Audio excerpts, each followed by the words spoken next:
Hello everyone and welcome. My name's Finn and this is my journey towards a life closer to boat building and sailing. So the work's still continuing on replacing the fashion piece, and I've also made a start on removing the coach roof, ready to start making the templates needed to start marking out and cutting the new cabside timbers.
slightly there.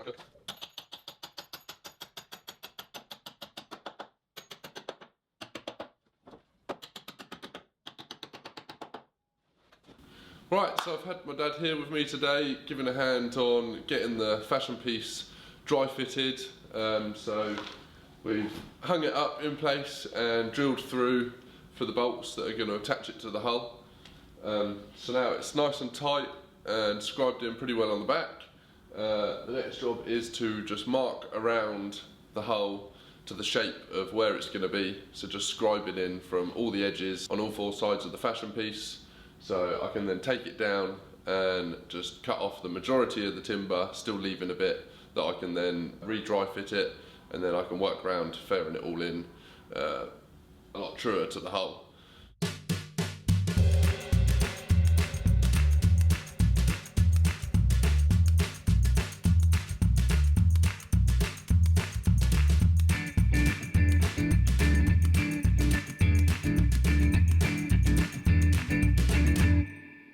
Okay, so what I've just done here is attach a batten where I've removed some of the deck, which I did that in order to access these bolts to fit the fashion piece to.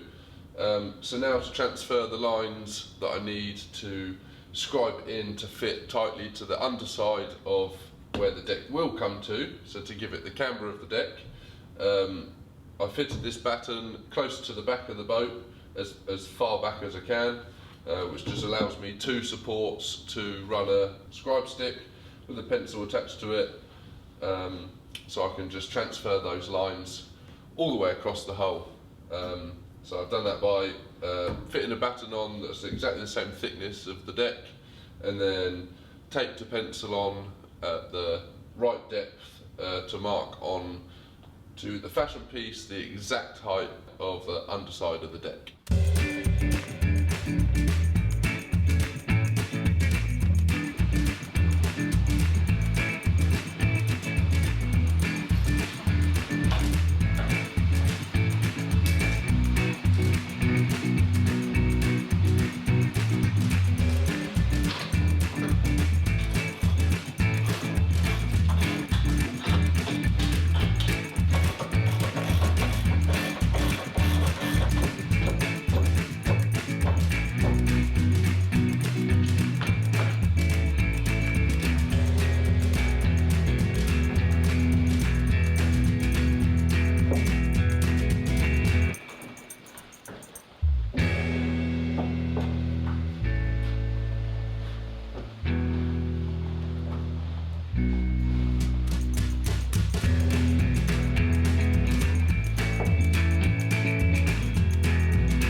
Right, so now I've got the fashion piece bolted onto the counter stern of the boat, and I've scribed in the camber of the deck and have taken off the majority of the wood for the underside angle where it meets the counter stern.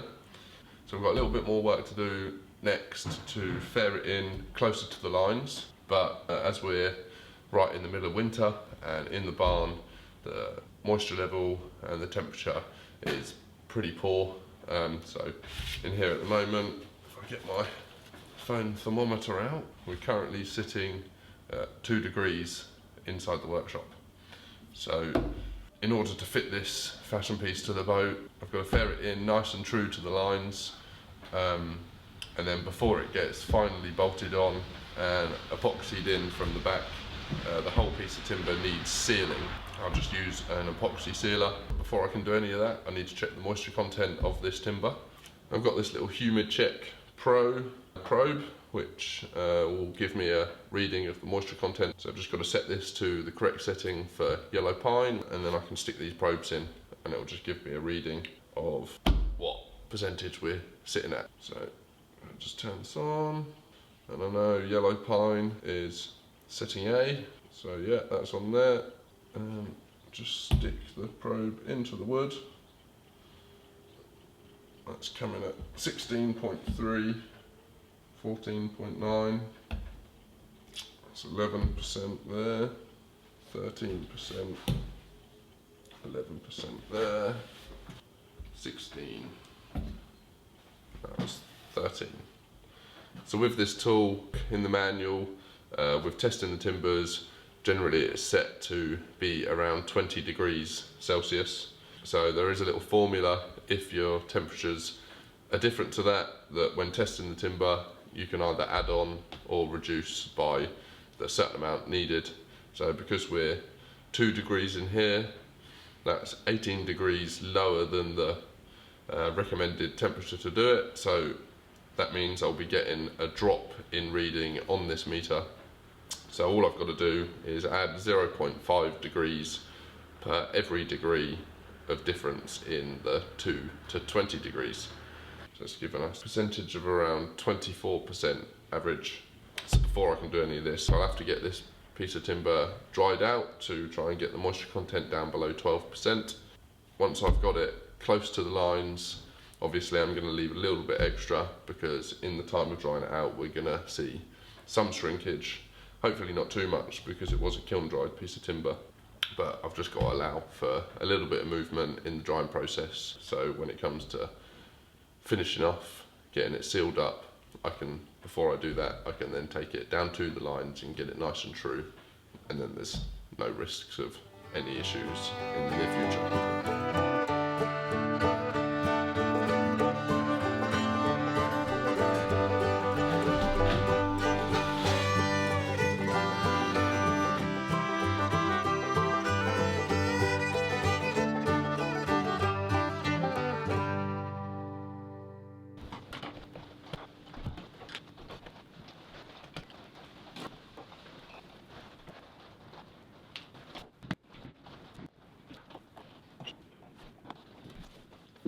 Now, another one of the issues that I found with working on this boat, other than the unfair concrete of repairing the transom, is almost every screw I come to take out, behind the plug is a set piece of epoxy, which isn't too much of a problem. It just makes it take twice as long to remove the screw, because obviously it's a lot harder to clear out the plug and get rid of the epoxy, giving you a nice clean slot in the screw.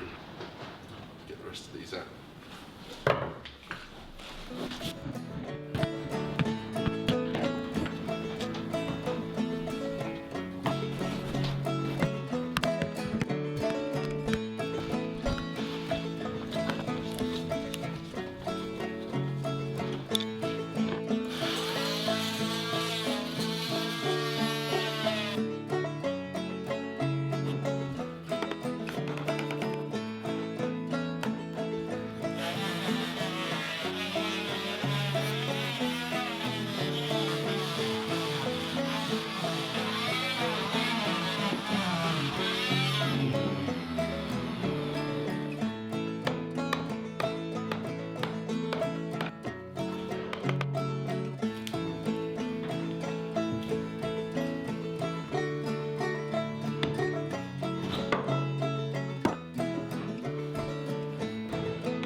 Right, so unfortunately that's all I've got time for, as I'm now a week behind schedule, so I'm going to go and start editing and getting this video ready for uploading this weekend. So just want to say a huge thanks to all of you guys that have shown so much support over this last year, having the patience while I get everything set up here and get into the flow of things. Now there's still lots to be done in order to make things work a lot smoother here in the workshop, but working 5 days a week is quite tricky to keep on top of everything that needs to be done, as well as working on the boat. But I'm sure as time goes on, things will get a lot easier. So Happy New Year, and thanks for watching. See you next time.